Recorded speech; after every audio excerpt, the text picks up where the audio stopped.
And it's going to be a bit of a whistle stop, because there's so much I'd like to say. I know that good communications is often less is more, but I feel I just want to kind of throw everything at you and just see if there's things there which might stick. To try and give some structure, I'm calling it a lecture in 3 parts of 10 insights. So I tried to draw out as I went insights which I felt might be particularly stimulating, hopefully. Let's wait and see anyway. Let's push ahead. First of all, can everybody hear me okay? Yes. Are we all right for that? Good, because I don't like microphones very much. Okay. Let's just push ahead. Right, so starting off with climate change, why don't we get it yet?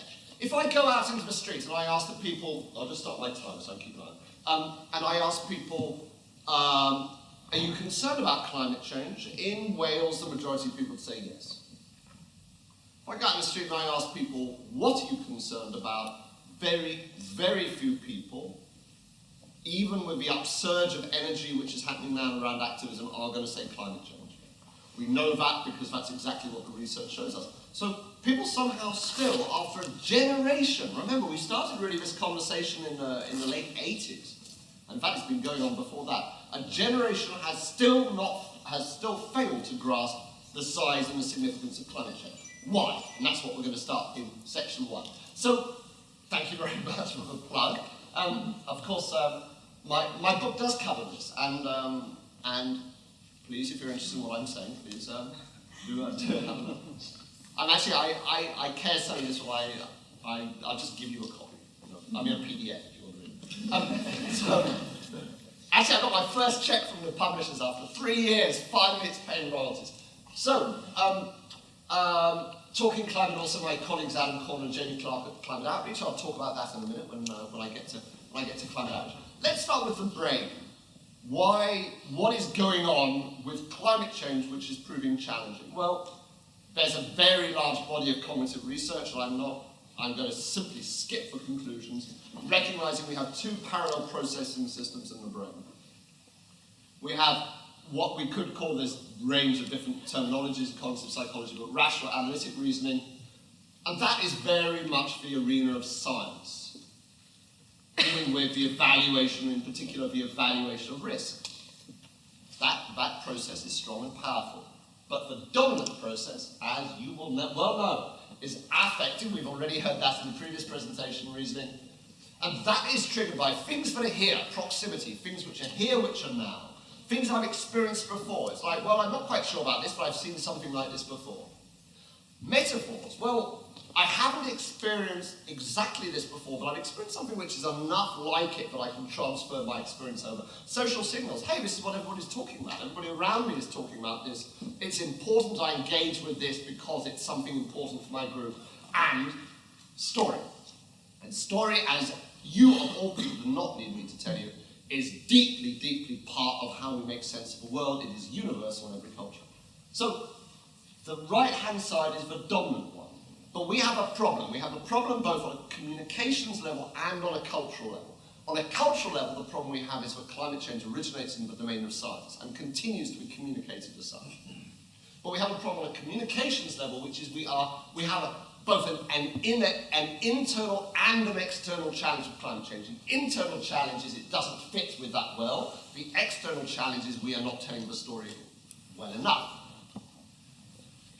One of the key conclusions from this is therefore that facts and figures and communicating climate change as my friends and colleagues in the scientific community continue to do so, through facts and figures with another fact report, does not shift views. I'm careful to say does not shift views. It is fundamental to climate change that it is grounded in strong evidence science.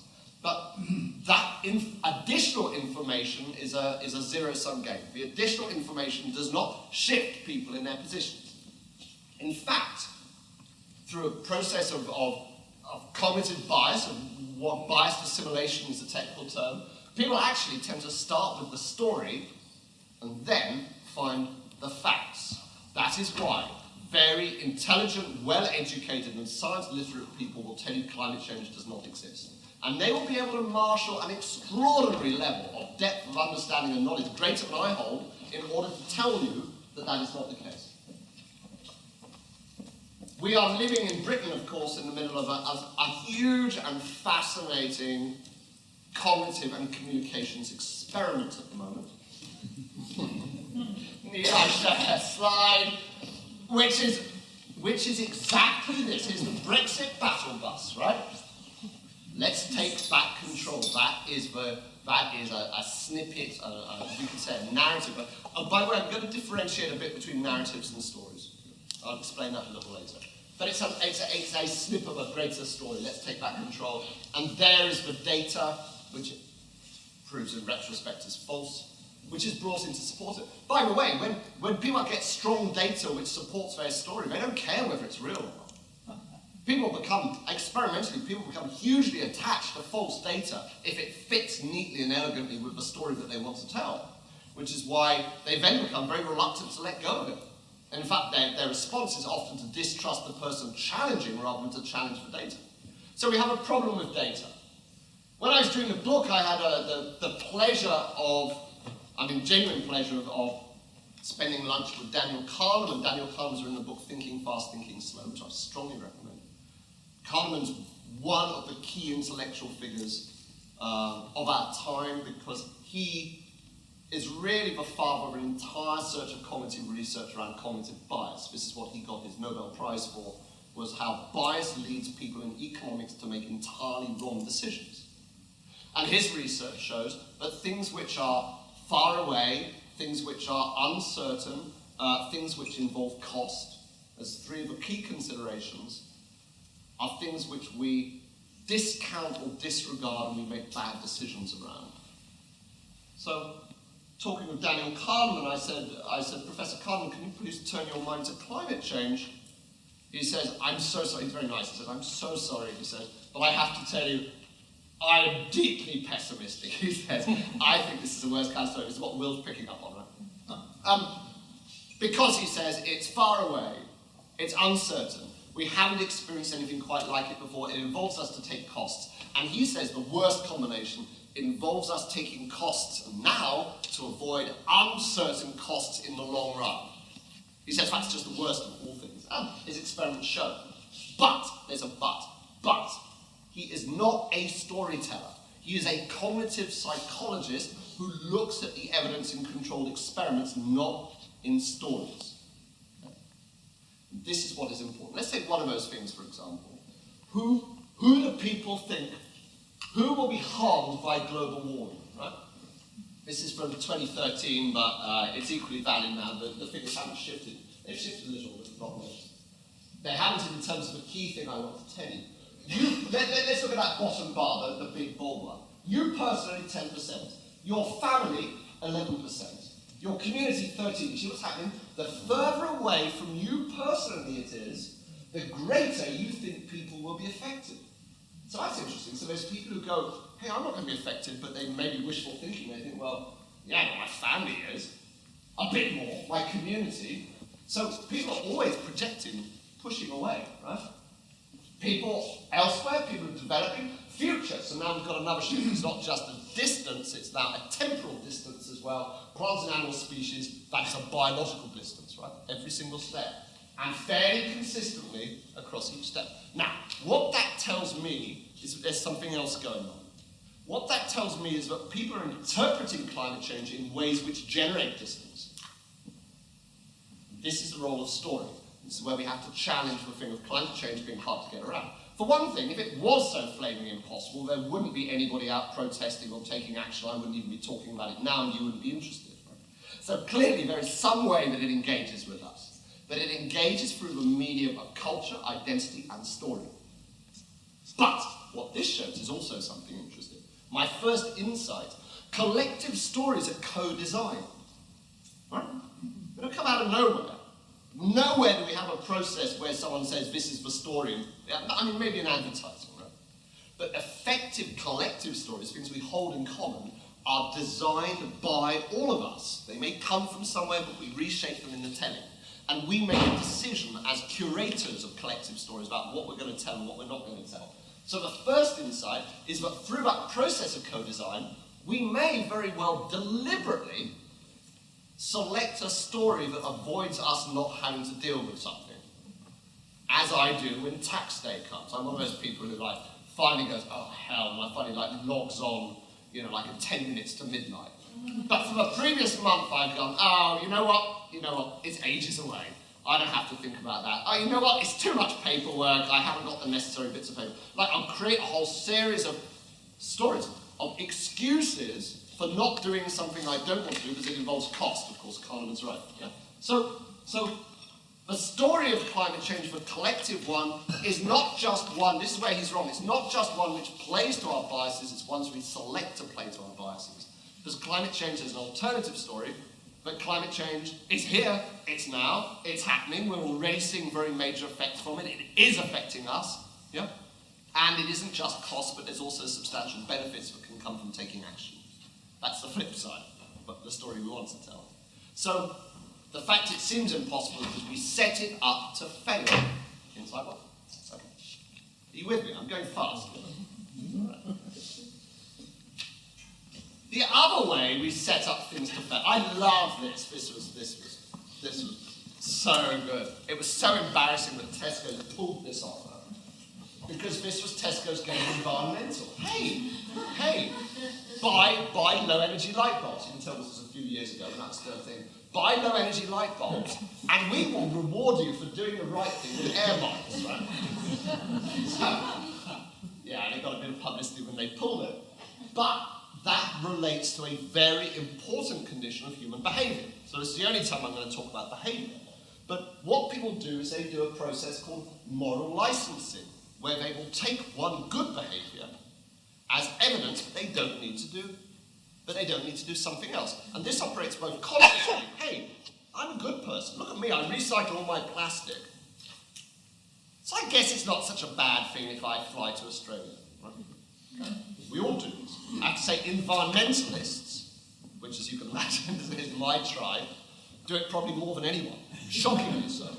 Got into a huge argument the other night with these international venture capitalists who was criticising me for eating a burger, which is fair enough, right? After a conversation when they've been talking about the best deal for getting free business flights with air miles, right? So they were doing exactly the same thing. So we do the transfers. We often do this subconsciously. Fascinating experiments done, for example, where here's a really good example where people in a building were all given leaflets saying, hey, do the right thing for the environment and use less water. This was in the States, right? And they did. They got water consumption down by about 25%. It was very impressive, right? Little leaflets with like lots of leaves around them, do the right thing, right? Great. Electricity consumption, that no one was talking about, went up by 20%. There's no correlation at all, except that people subconsciously make this transfer. It's called negative spillover. By the way, here in Cardiff, Dr. Lorraine Whitmarsh at the university here in Cardiff just led a huge project on spillover effects, where a message spills over into behaviour. So negative spillover is a threat. Now, this leads, as storytellers, onto my second insight, right? But people's behaviour, people tell their stories at lots of levels. And often the story we tell ourselves is the most important one. Hey, I'm this kind of person. This is what I do. This is what's important to me. We know, for example, for this very difficult issue of shifting behaviours, that it is all mediated through people's sense of identity of who they are. But maybe you can get people to pick up an action because they think it's cool and will save them a few pounds. Maybe, I'm not persuaded that works. But then they drop it. Sustained behaviour change only comes as people internalise it within the story they tell themselves about who I am. Yeah? Their own identity or self-worth, or indeed it might be not self-worth, because people also have self-loathing, right? But this can be positive. I'm this kind of person, I do this kind of thing, this is important to me. But it can also be destructive to our objectives. Hey, I don't need to do that, because I'm kind of good. As soon as we start getting into the moral domain around climate change, we find a lot of this. And, well, one of the things I talk about in my book is an informal experiment that I did over many years of inviting climate scientists to tell me about their work. Very interesting. And then I ask them, and then I talk a bit about it, and it all sounds very nice, and I say, how do you square that with what you do? Just, I'm no different, as you can tell, with my eating, I'm not good either. And I justify my behaviours with self-justifying stories of work. So we have been hearing a little bit about negative, about bad, about depressing things. I have to say, I am completely on board of climate change because I am deeply concerned about the world. However, the evidence is strong that is not good at the moment on its own for shifting people's views. And remember, people's attitudes on climate change do shift a bit over time, but are disturbingly paralysed in their slots. There has not been major shifts in attitudes on climate change. Slow, steady change, but not major shifts. So, despite this kind of thing, so what tends to happen on this is it has little effect on attitudes. What will tend to do, if anything, is intensify attitudes to either end. New evidence, like 12 years, will intensify concern amongst the concerned. It is also quite possible, and we find, I don't know about the 12 years, but with many of these things, but it may increase a sense of disconnection, disempowerment, or total denial on the other end as well. So we know that this doesn't work. So I'm just outlining for you what's difficult, and then we're going to look at what works. I'd like you to see this, and I'd like to hear your views on it. Now, this is interesting. This was on when David Miliband was head of the climate change unit in the government before he became head of the Labour Party. Not David, Ed Miliband. Ed Miliband, right? He was running DEFRA, as there was, and he commissioned Act on CO2 as a policy. And what was significant about this was that this was the last time the UK government informed all of the citizens in the UK about climate change. I don't mean like a little leaflet here, a website there, I mean a systematic attempt to engage the public. Which, incidentally, the British government and every government around the world is required to do under the Framework Convention on Climate Change. Article 6 requires every government to actively educate and inform their publics about climate change. And not a single one does it. Certainly not to the standards I would call proper engagement. So this was an attempt to do it. So it's, as you will see, it's a story inside a story. Have a look and see what you think of this. There was once a land where the weather was very, very strange. There were awful heat waves in some parts, and in others terrible storms and floods. Scientists said it was being caused by too much CO2, which went up into the sky when the grown-ups used energy. They said the CO2 was getting dangerous. Its effects were happening faster than they had thought. Some places could even disappear under the sea, and it was the children of the land who had to live with the horrible consequences. The grown-ups realised they had to do something. They discovered that over 40% of the CO2 was coming from ordinary everyday things like keeping houses warm and driving cars, which meant if they made less CO2, maybe they could save the land for the children. Is there a happy ending? It's up to us how the story ends. See what you can do. Search online for Act on CO2. Okay, so a story inside a story. Let's hear from you guys. What do you think of that? Bit blaming. Bit blaming, says Will. Shout out what you think. Just stick up your hand and say yes, please. Yeah. Manipulative. Sarcastic. Scientists say. Sarcastic. Anybody like it? Would it persuade you, do you think?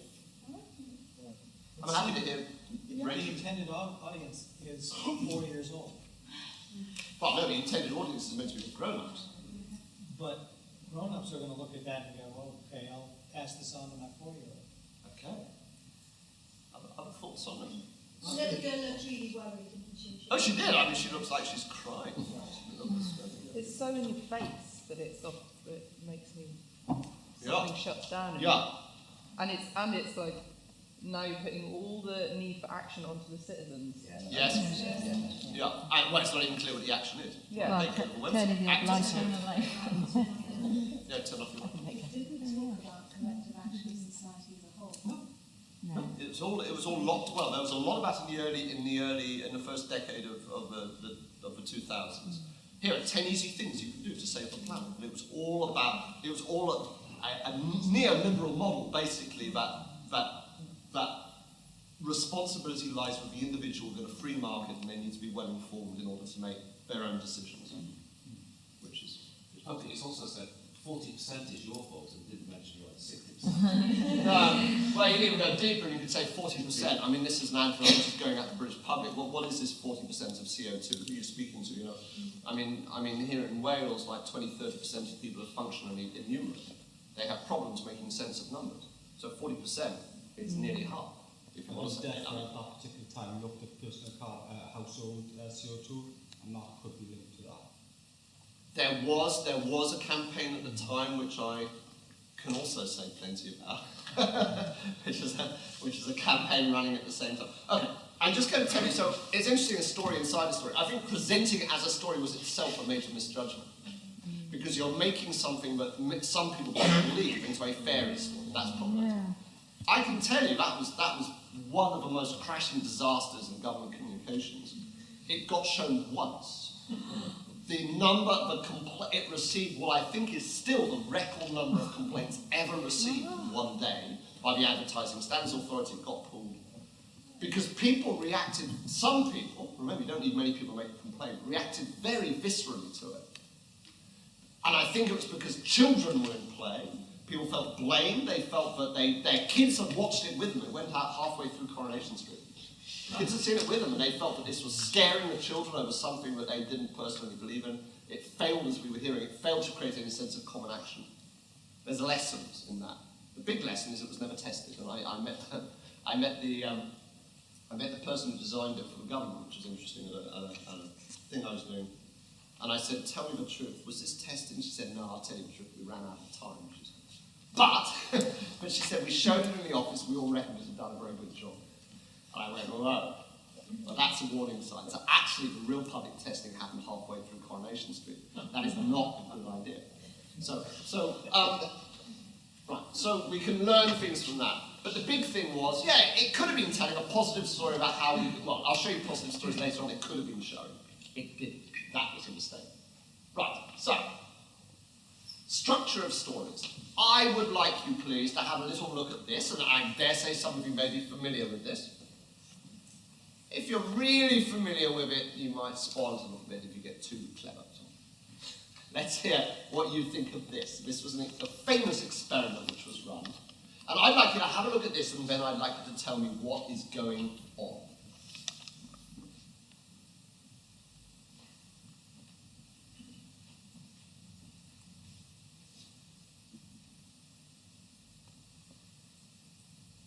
I think this should have some music. There's a piano.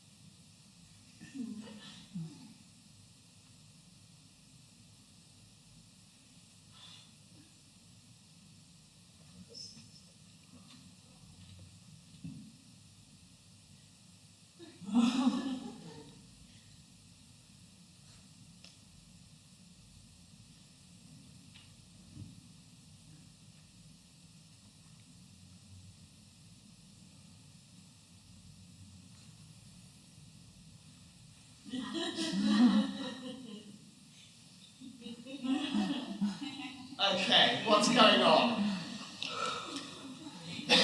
Please. Morphosizing geometric shapes to a terrible extent. Oh. And bullying before it was triangle. Bullying? Is it bullying? I felt that I mean... It's a metaphor for the Second World War. Okay, I haven't heard that one. It's the formula of the reverse symbol. So the woman gets up with A rather than B. Oh, is it? I've never shown this to a room full of storytelling. By the way, how many people had seen that before? Yeah, I guess a bunch of you have, right? Any other thoughts? I'm especially interested in anyone who hasn't seen it before. I thought it was like a drunk father. Yep. Drunk? And the kids were like trying to be free and play, but then he was bullying them, and then they got their aim back. I saw it as a drunk father and the mother coming out. The drunk father had come for the father had come back with the kid, and the father started beating on the mother and then started going for the kids. And then, yeah, and You, then they you grow see up. why this is fascinating, right? Because what people do is that they project their own stories onto it. But of course, the first answer, which is why I quickly moved on, is actually the correct one. It's anthropomorphizing geometric shapes moving around the page. And the significance of the hide and seek experiment is that, of course, it's saying, look, this actually shows something very important about humans, is the way that we generate story. Because that's what, if you're an alien, you'd go, well, the triangle is moving from the bottom left to the top right. It's like if they didn't come from a story-based psychology, and we project the stories on, that's done deliberately with what's going on in that. But it's kind of fascinating. And I think, again, I realise I'm teaching Granny how to suck eggs here a bit massively, but it goes to show how these things are compelling stories, and the ones which you're most drawn to when you interpret that, follow this structure, and we don't need to linger on the point because the structure is a universal structure, and there's massive literature, as many of you guys know, which talks about the innate story structures. I incidentally, from my work for many years, worked in Papua New Guinea, spent a lot of time there, often with communities that have very little contact with the outside world, listening to their stories through an interpreter. It's a really innate, deep-wired human thing, the structure of stories, I have to tell you. And we're going to come back to this a little bit later, but the question is that this creates a compelling story. And when we look at that experiment, we project onto it compelling stories. Now, climate change has a problem in the heart of this. It lacks enemies with intention to cause harm. Right? Compelling stories contain that. Climate change does not have enemies. Right, let me open up on that a little bit. Two things. First of all, intention to cause harm is deeply wired into us. Experimentally, we know children as young as 3 can tell the difference between an accident and an intention to harm. We are extremely alert to that, right? Secondly, nobody actually seeks to destroy the world's climate systems. Donald Trump doesn't seek to cause harm when he denies climate change. It's got a whole range of other motivations, and he may very well be creating harm, but he's not seeking to create harm. Yeah? Most of the things that cause climate change are done for very positive motives.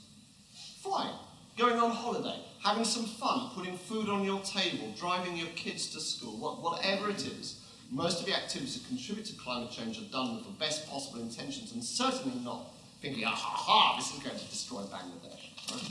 That is not going on. And actually, it's an interesting experiment. When I did the book, we were trying to see if we could plant this idea with a kind of, with a kind of climate deniers in the US, that actually the CIA had found that North Korea was pumping gases into the atmosphere with the intention of destabilizing the world's climate systems. And we knew that would hold because it had the enemy in it, despite the fact that those gases would be the very ones that cause climate change. So, this is significant.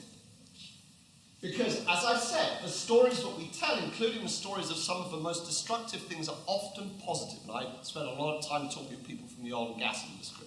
They have a very positive sense of their own value and the contribution they make to society. Right? It means that climate change seems irrelevant when it is competing with stories with enemies. Yeah? So this, for example, is from a Republican supporting newspaper in which Hillary Clinton, so this goes to show it's a few years ago, Hillary Clinton here is talking about the warnings of climate change, and the dark hooded figure of ISIS is going, talk about a denier. Because ISIS is here, now, and it has an enemy with the intention to cause harm. And therefore, to talk about this climate change thing seems completely airy-fairy, and like, out of the area of compelling stories. So, what environmental campaigners often try and do is to insert enemies into the story. That's what we do. I don't think it works. This is a long-running argument that I have with my friends and colleagues in the movement. I don't think it works because when you go somewhere, everything we do is locked into this, and it's often not just unavoidable, but it is part of what we do. Yeah? It is part of what we do, and I just think the story seems false. But I'm going to tell you also a little bit when I was writing the book, I spent some time with the Mid-Texan Tea Party. I can tell you a lot about that. This is my host, Deborah Medina. This is the gun she keeps down the side of her seat in her car. Finding out what it was, for example, that libertarian right people think about climate change. And what Deborah would say, and these are her words, is this: that it's been invented by liberals to increase the size of government and destroy our freedoms, right? So in other words, she has an enemy narrative. That's a compelling narrative for her. And it's a familiar one, because it just happens. Lo and behold, the evidence happens to exactly fit the story she already holds, right? That climate change, therefore, this new thing comes in, and it is part and parcel of the existing story. So it fits in. So this is another insight. Within the world out there are multiple climate change stories all competing for our attention, right? Many of them self-generated, shared between people, right? And they are competing. Well, first of all, they're competing for attention. The most precious thing at the moment is attention. That's what all the internet companies are fighting over, is our attention. That's what they want. That's what makes them rich. It's not the ads. It's the attention. The attention is the most precious and valuable commodity in the world. So there's a lot competing for our attention. But the stories that will win our attention are going to be the ones which are most compelling. The most compelling stories may be the ones which encourage inaction. So how I see it, for example, is that denial of climate change is often a fight of the stories, where the story for climate change is perceived, because I think it's often the wrong story, is perceived as being weak, vague, something in the future is going to cost me money. Whereas the story that this is some conspiracy where everybody's making this thing up in order to take away our freedoms and deny us things is here, now, compelling with an enemy with intention. That's what we're dealing with. So we're dealing with a kind of narrative battlefield out here. What we have to do is find a way where the story for action is more compelling than the story for inaction. That's the challenge. And the most compelling story may very well be one of not doing anything. So there is a collective silence around climate change. The majority of people cannot, on questioning, recall the last conversation they had. And it appears that the reason for that is because they've never had one. So in the fascinating world of storytelling, I'd like to bring in to play the non-story. And when I was doing the book, I interviewed the guy who's the world's leading specialist in non-stories, in what is not there, in socially constructed silence, which his research suggests is as real and tangible silence. A bit like theoretical physics, when they talk about weird things that aren't there. And in fact, actually, there's a whole world of literature of kind of like strange kind of, subterranean academics all working on things that don't exist. Which is kind of fascinating if you're into that kind of thing, right? So the most compelling narrative maybe the comparison like, oh, you know what, don't talk about that. Don't talk about that. It's like, oh, for God's sake, don't bring that up at the dinner table. There's a lot of that. And any of you can try this experimentally by trying to talk about climate change. And you will find in many cases the conversation just disappears, slides off somewhere. Often people don't resist, talking about it, people don't want to talk about it. Which, to be honest, is a majority of people. So, where have we gotten to? So, we need to break it. Right, keeping an eye on the time, trying to push ahead fast. So let's now move on to the second part, which is the one where we say, okay, that's the grand plan, that's where this stuff is challenging and difficult, let's think how we can rewrite it. I'd like to introduce you to my team, doing that wacky thing that they do in advertising agencies. They go, hey, we're having fun. So you are. So, and we build and grow. We're 15 years old this year, and we are specialists in communicating climate change.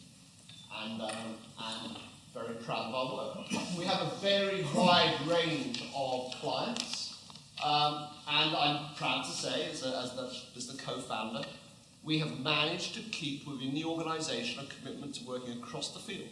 So I'm talking to the World Bank, I'm their lead advisor on communicating carbon tax.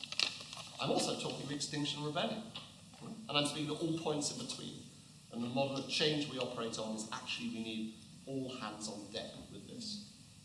And so, and a lot of university work. So everything I'm going to talk about you now is grounded in evidence. because I'm not interested in stuff which is conjecture. I want to know if it's true, and know if it can be tested, and know if it can be challenged. So, we do a lot of listening.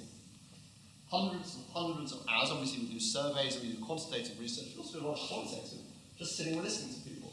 And some of this is actually increasing, like bottom left-hand corner here, is groups of farmers who are doing a group, not run by us, but run by colleagues in India, trying to find out how they think. Because we think everyone in the world has a different attitude, things they can learn on climate change.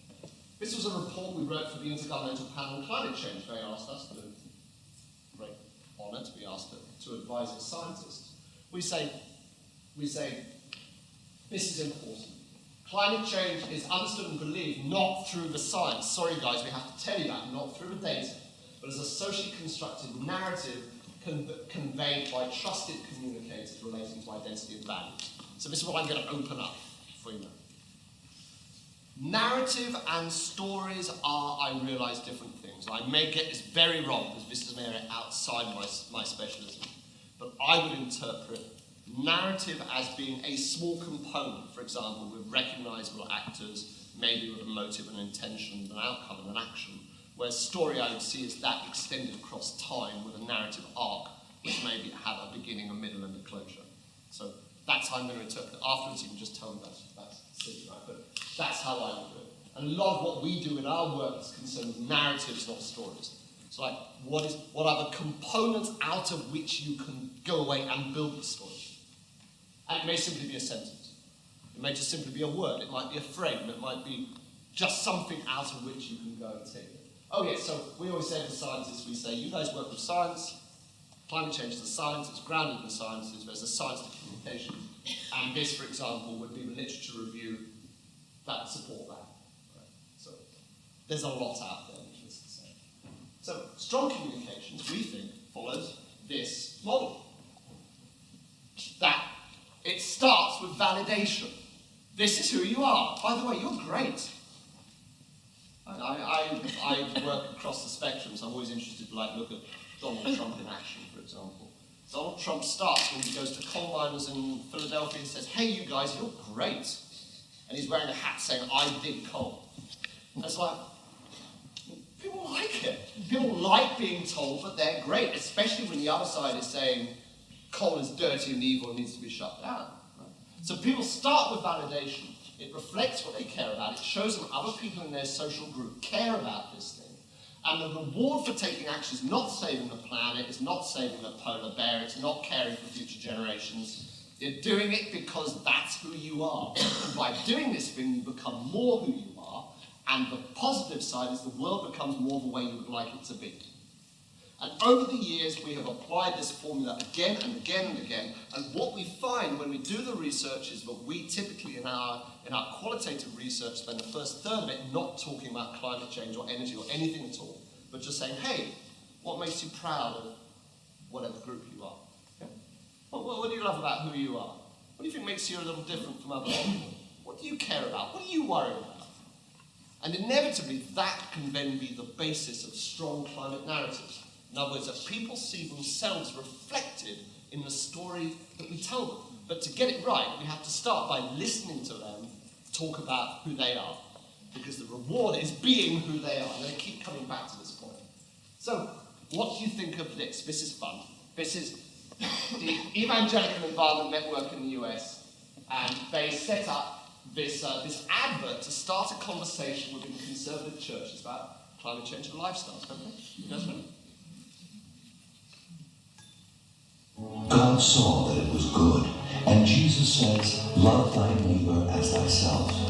Yet too many of the cars, trucks, and SUVs that are made, that we choose to drive, are polluting our air, increasing global warming, changing the weather, and endangering our health, especially the health of our children.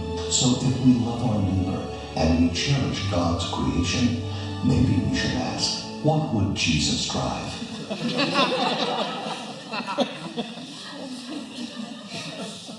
all I can say is it's like good communications, which speaks to a new audience. If it's really effective, does that so effectively it doesn't look like anything that anybody else would do. Yeah. And we could unpick that. We don't have the time, but you can see within it style, image, visuals. We, by the way, in Climate Outreach, we have a whole program looking at visuals and the use of visuals, if anybody's interested in that. Visuals, language, the voice, everything is trying to speak to the values of a very challenging audience. An audience that a majority of whom do not think climate change is a problem. So, Jesus would drive a Cadillac. Jesus drives a Cadillac. Evangelical Jesus drives Well, an Escalade. Can I say the thing when it starts is the conversation. That's the point. But yeah. So maybe the conclusion is that Jesus drives like a Humvee. And you go, okay, I'm kind of like lost the conversation. So insight 6, the strongest story is going to be about us, not it. But climate change, it's a huge problem. What are we going to do about it? Yeah. This is not very helpful. The best conversation about us. This is who I am. This is what I'm proud of. This is what makes me strong. This is what brings us together. And I'm going to show you in the next few minutes a few examples of this in application. Oh, actually, I've got a little more to say. So, a typical storyline looks a bit like this.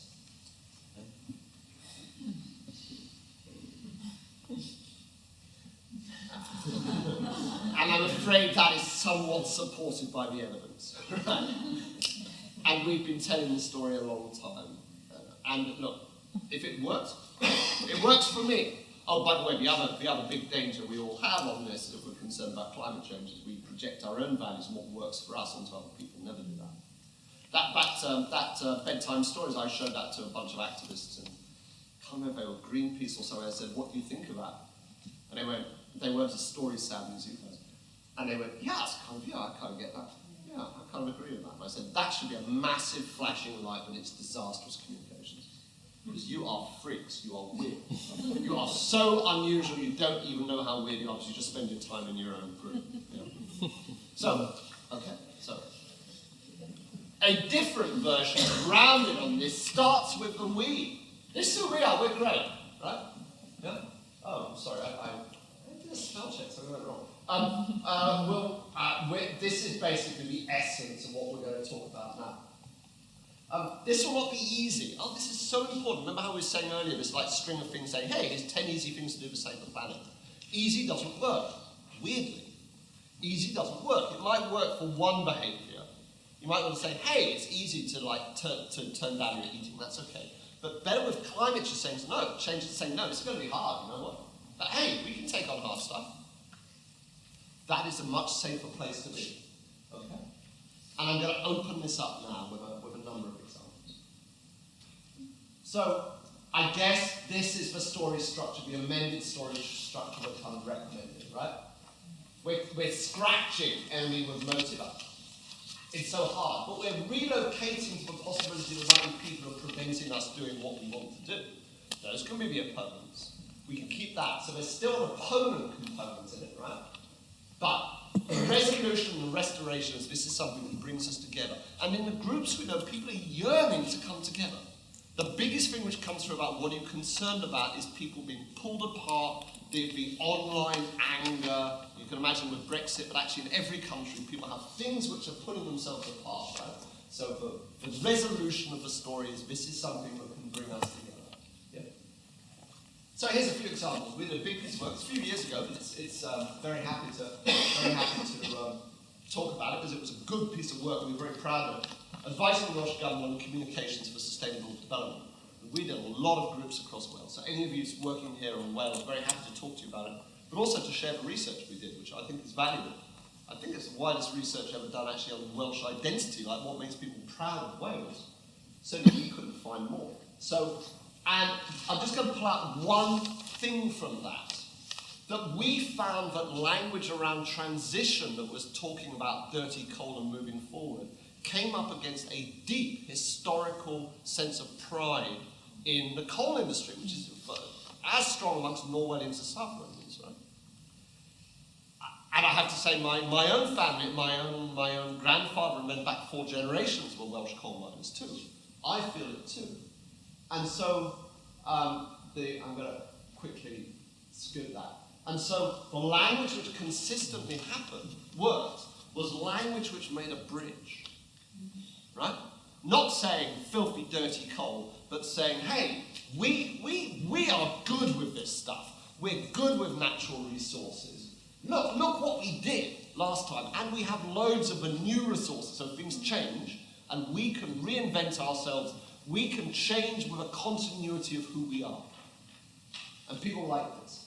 This slide, by the way, showing that we tested the majority of the narratives and language that were used by the Welsh Government at the time, and went to Jane Davidson, the environment minister. Actually, it wasn't. She just left. She commissions for the next person and said, sorry, I have to tell you that the language you're using doesn't work. Because no one had tested it, because invariably people don't. They don't have the time or resources, they just use it, and it seems to fit with what they think works intuitively. Right? And international leadership, for example, Welsh people hate that. It's interesting, right? I can talk again. Right, I'm going to hang around after this, so I'm very happy to have a longer conversation. So, continuity with held stories of pride and past achievements is powerful and effective. It carries people forward. We've done a lot of work, and you have to look at the website to see it. But a big project we've been running is across Alberta, where we had Alberta, Canada. Now, for any of you who don't know, Alberta, Canada has a very problematic oil industry based on heavy oil sands. Campaigns call it tar sands, but let's call it oil sands, which is like, it's not like you stick a finger in the ground and oil comes out. It's a kind of gluey gunk full of gravel and sand with a kind of like, I can't think what I could call it, but like oily, greasy stuff, and it has to be extracted. It takes a huge amount of energy to do it. It produces a huge amount of waste. So Alberta is really on the firing lines of an international campaign and has been for a long time. So it's kind of interesting to go and work there, because as an organisation and personally, I love going to places where other people don't want to go. And Alberta is kind of fascinating. It is the most divided place on Earth, I think, on climate change. Like 50-50 down the middle between people who think it isn't a problem, people who think it is, people who think the oil industry has a future, and people who think it should be closed down. Completely split. So I'm just going to draw out one thing here. First of all, if you ask people about it, you notice how narratives of not taking action are compelling. Right? So within the world of competing storylines, the story that people are using climate change to disrupt my livelihood, i.e. enemies with an intention, is more powerful than the opinion of the world's scientists. By the way, the person who said this was a highly qualified engineer, somebody with strong grounding in science, right? But also obviously self-interest. Right? So we found the language which worked best, and my environmental friends in Canada are not pleased with this, was language that started with a sense of gratitude. It started with a validation of the contribution, because that, like the Welsh narrative, was the chance to start a conversation of saying, however, we need now to be thinking about new ways of generating energy, so we can build on the skills and experience we've built up over these years, the ingenuity, the entrepreneurialism in our province, and we can move forward to new energy, and you've got people's attention. Whereas not surprisingly, if you say, oil is filthy and dirty, we need to shut it down, you've totally lost any conversation.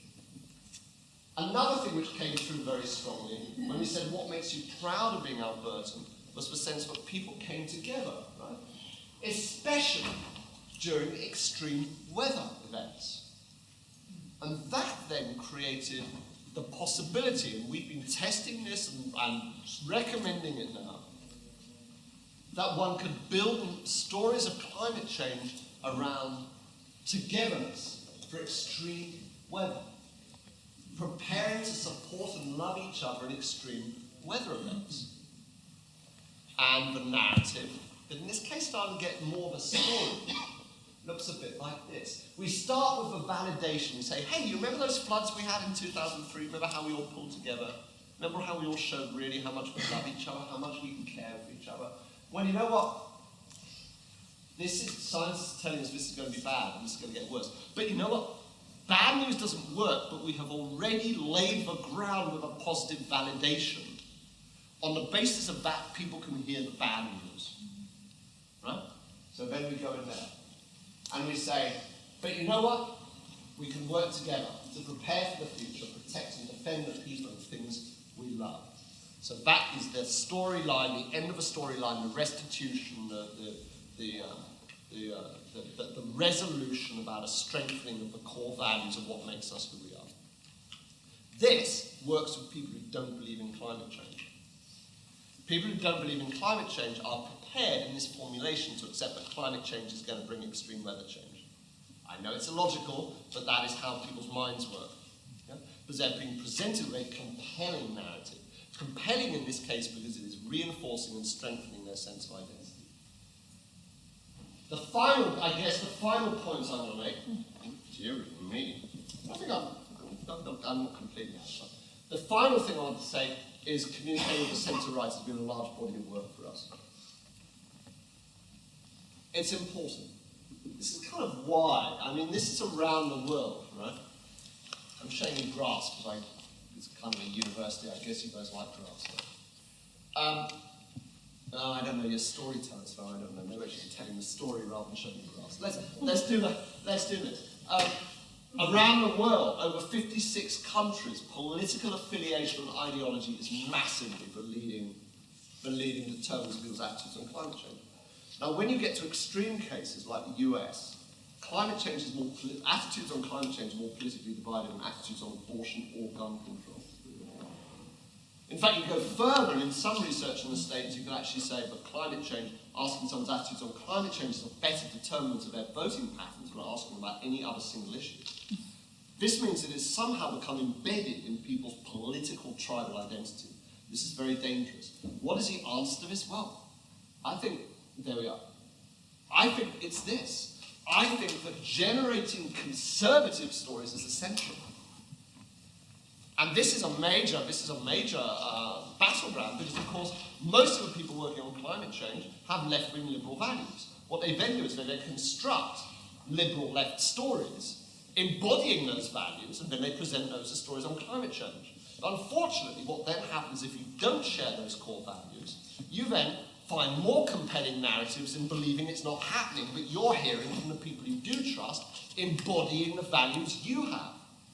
And we can get so far by just jumping up and down and screaming and demanding action. I'm assuming that we, in this case, as people of one side, but we can only get so far before we really hit the buffers. And in North America, that has already happened.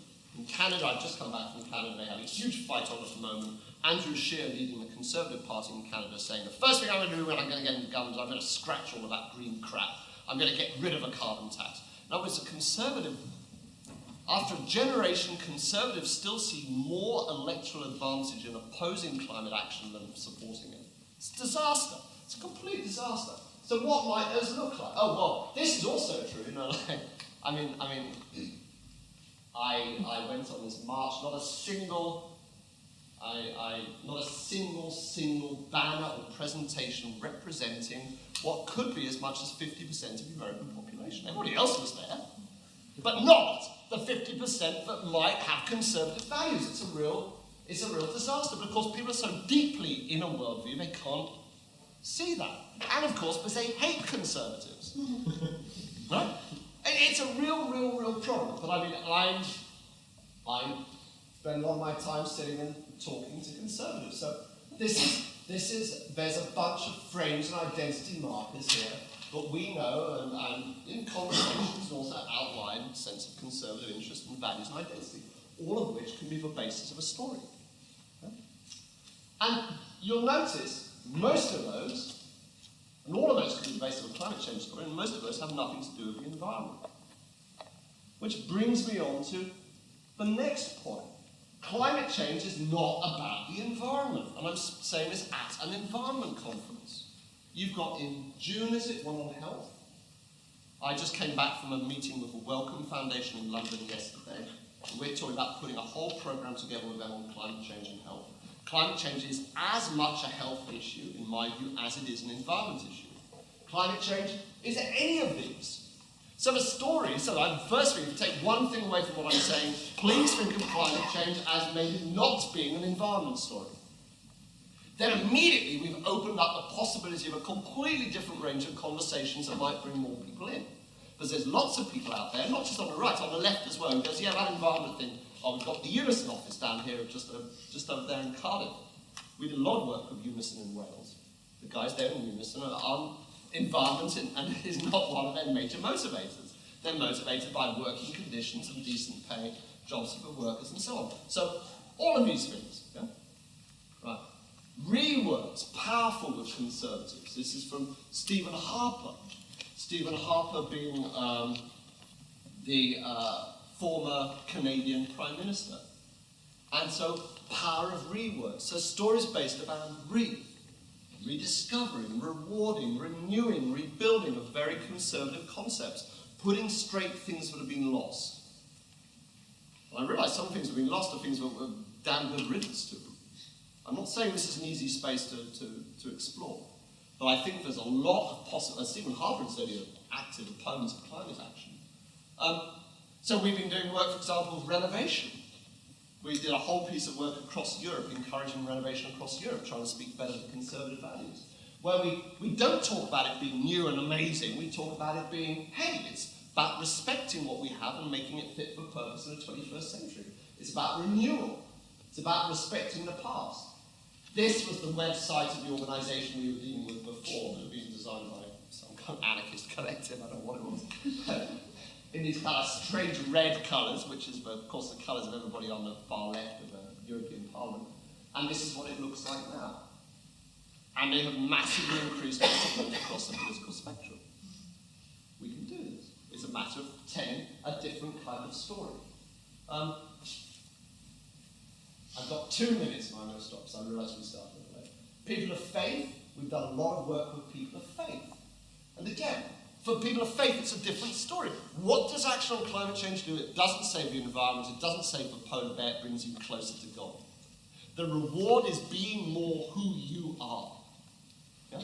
And this is some of the language, again, we have a big report on our website about this, about the language which works across faiths. Gift, incidentally, works very powerfully. And creation works well with the Abrahamic faiths, but not so well, for example, with Hindus. So we're looking here at language. But the point is, again, it's the same thing we saw with the evangelical thing. The point is, for every faith group, there's a different language fundamentally grounded in their sense of identity and pride in terms of who they are. The final point is that the messengers are critical, absolutely critical. Insight 10, the process of telling the story may be more important than the story. How people hear it and who they hear it from, and the messenger may therefore be more important than the message. And if you're dealing with a situation where people are reacting tribally, I don't trust you, you're not speaking to my values, you're not my kind of person, it doesn't matter how great your evidence is or science is, they're not going to believe you. So there's a whole range of things that make people trustworthy. But the one above all others is authenticity. Yeah? Authenticity. But what you can see is what someone is. And this is an important lesson for communicators, because communicators are often trying to find magic words. And we're saying, magic, there are no magic words. And if you find them, it will not help you because people will go, hang about, you're just using some magic words on it. What they want is they want to look at you and say, yeah, I can see that person's sincere, is real, is like us. And to activists, I do a lot of work with activists, I say, take on something bold, like go and speak to your local Rotary Club, by all means. Like go and speak to your local church, people you wouldn't normally speak to. But don't try and sound like them, just go in there and be you. But do it authentically and powerfully. Don't talk about it, talk about we, and talk about why you care about and what's important to you. Because authentic communicators can win over. Okay, I've gone a lot over time.